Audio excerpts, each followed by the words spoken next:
Hey everyone, and welcome back to another video. So I have another chess game to share with you guys. So we'll be doing a brief game analysis on how the game went. So this game I was playing as black and I checkmated my opponent. So let's see how this game started. So my opponent started with e4 and I responded with b5, which is a really weird move since I'm literally just giving up a pawn for free. So white takes it, and then I move my pawn to the center to gain some space. Then the queen goes to h5. I attack it, and then white takes my free pawn.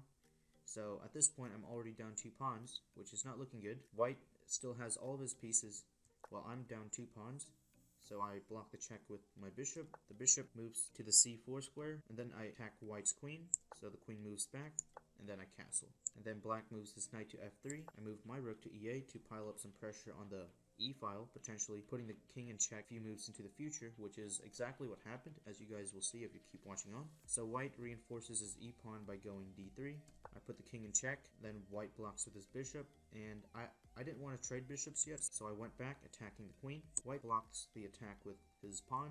I take the pawn with my knight. White's knight takes my knight, and then I take the knight on e5, chasing the queen away.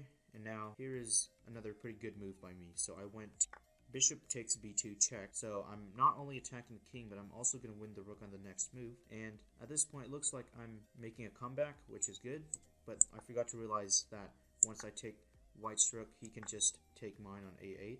So I should have just delayed this move by one, and then I would have won white's rook and I didn't even have to lose mine. But overall I would say I'm doing a lot better than before. I'm not losing any more pawns. Actually, I take that back, because on move 16 I lost another pawn since white is really greedy. So I move to d5, attacking white's bishop. After the bishop moves, I take the pawn on h2 with my knight, attacking the rook, so I have to go back to g4. The rook takes my free pawn on h7, so I went knight takes f2 check, and the king slides back to c1, which is not a good square because now it's going to be caught in a mating net in the next few moves. So we're on move 20, and my queen goes to f6, trying to go for mate in 1.